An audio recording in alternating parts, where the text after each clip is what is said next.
a woman stood in the pulpit and declared that leaving her church meant eternal damnation. She warned victims not to speak up, calling the Me Too movement satanic and demonic. But that's the problem. See, women, a lot of you don't understand that this is the very thing that Satan is still targeting you today with. Look at around the world and just see how many women are, Me Too movement, Me Too movement. I want to tell my story. I got to tell my story. And I'm not saying you don't have a story to tell. But if it doesn't line up with the love of God, if it doesn't line up to accomplish the purposes of God, it is satanic and demonic.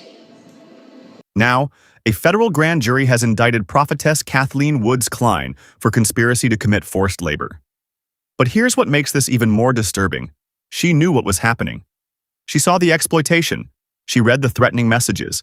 And instead of protecting the victims, she became an accomplice. This is the story of a prophetess who traded her calling for complicity. This week, the U.S. Department of Justice dropped a bombshell that should shake the faith community to its core. Kathleen Woods Klein, known to her followers simply as Prophetess Kathleen Woods, has been indicted on federal charges of conspiracy to commit forced labor. She's the third leader from David E. Taylor's Kingdom of God Global Church, or KOGGC, to face criminal charges. And if you're thinking this is just another megachurch scandal, trust me, it gets so much worse. Klein didn't just work for televangelist David E. Taylor. She was a high-ranking leader, a spiritual authority, someone people looked to for guidance, for prophecy, for protection. But according to federal prosecutors, Klein did the exact opposite. The indictment alleges that Klein, along with Taylor and another leader named Michelle Brannon, forced church members to work in call centers without pay. These weren't volunteers signing up for a few hours on Sunday. These were victims. The Justice Department literally calls them victims, who were trapped in a system of spiritual manipulation and forced labor. But before we go further, let me tell you exactly how she kept them silent. KOGGC isn't just controversial. It's been described by multiple sources as operating like a cult. And the indictment gives us a window into exactly why. According to federal prosecutors, Taylor, Brannon, and Klein told victims that if they left the church, they would face divine judgment in the form of physical harm and eternal damnation. Read that again. Physical harm, eternal damnation.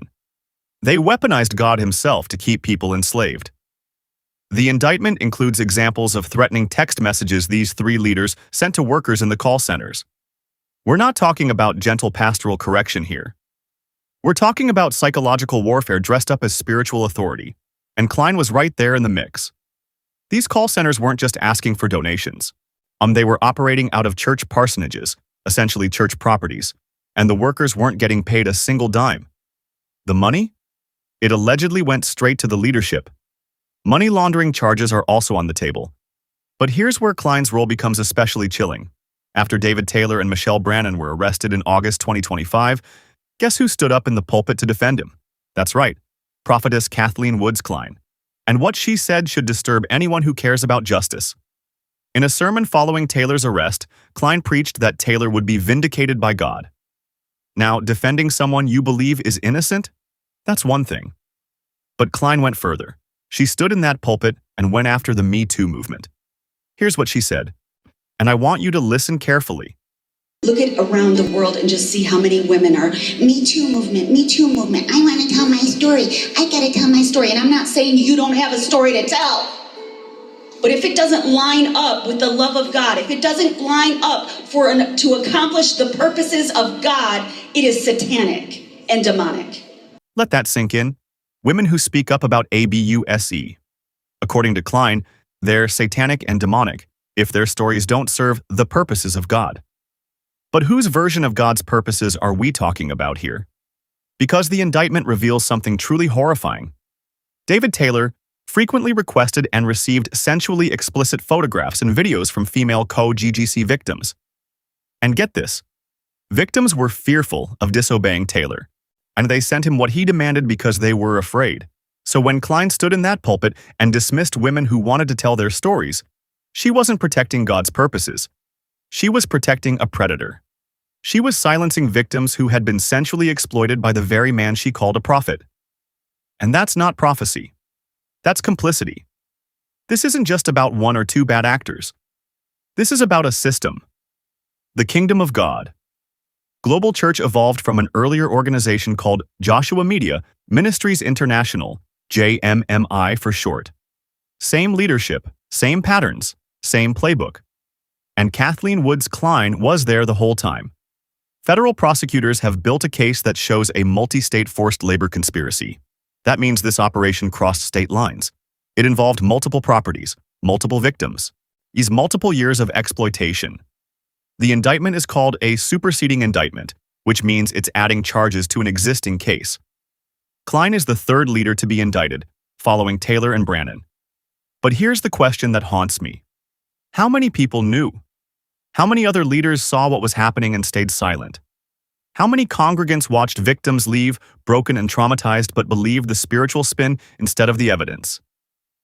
And how many more victims are out there who haven't come forward yet because people like Kathleen Woods Klein convinced them that speaking up was demonic? The Justice Department is building a case, but the court of public opinion and the community of faith needs to ask itself some hard questions. If you've been watching this channel, you know that spiritual abuse and exploitation aren't rare.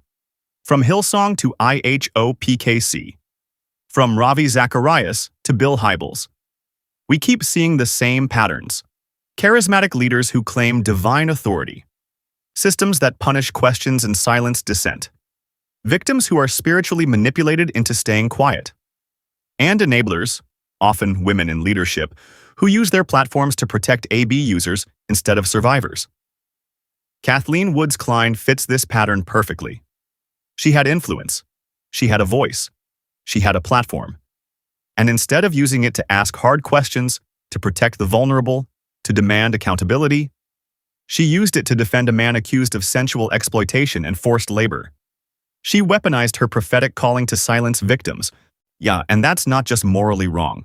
According to the U.S. Department of Justice, it's criminal. The indictment charges her with conspiracy to commit forced labor. If convicted, she could face serious prison time. But more than that, she's facing something she can't escape: history. Her sermons are recorded, her words are documented, and the victims she tried to silence? They're speaking now. If you're watching this and you're part of a church community, I want you to ask yourself some questions. Does your church have real accountability structures? Or does all the power flow to one person? Are questions welcomed, or are they labeled as rebellion? When someone speaks up about abuse, are they protected or punished? And if a leader falls, does your community side with the survivor or circle the wagons around the accused? Because here's the truth. Kathleen Woods Klein didn't operate in a vacuum. She had supporters. She had people who believed her. She had congregants who nodded along when she called abuse survivors satanic. And if we're not careful, we can become those people too. So here's what I'm asking you to do. 1. If you or someone you know has been part of KOGGC or JMMI and experienced abuse or exploitation, please reach out to the authorities. Your story matters. Your testimony could be the evidence that brings justice. 2. Support survivors. Don't rush to defend leaders just because they have a title or a platform. Listen, believe, investigate. 3. Demand transparency in your own faith communities. Ask the hard questions. Push for accountability. Don't let charisma substitute for character. And finally, share this video. Get the word out. Because the more people who know about these patterns, the harder it becomes for abusive leaders to hide. Prophetess Kathleen Woods Klein now faces federal charges that could change her life forever. But the victims she helped silence? They've already had their lives changed. By trauma, by exploitation, by a system that valued power over people. This story isn't over. The trial is coming. More details will emerge, and I'll be here to cover every single development. If you want to stay updated on this case and others like it, make sure you're subscribed and hit that notification bell. Leave a comment below. Do you think enablers like Klein should face the same charges as primary abusers? Let's talk about it. And remember, speaking truth isn't demonic. Protecting abusers is. I'll see you in the next one.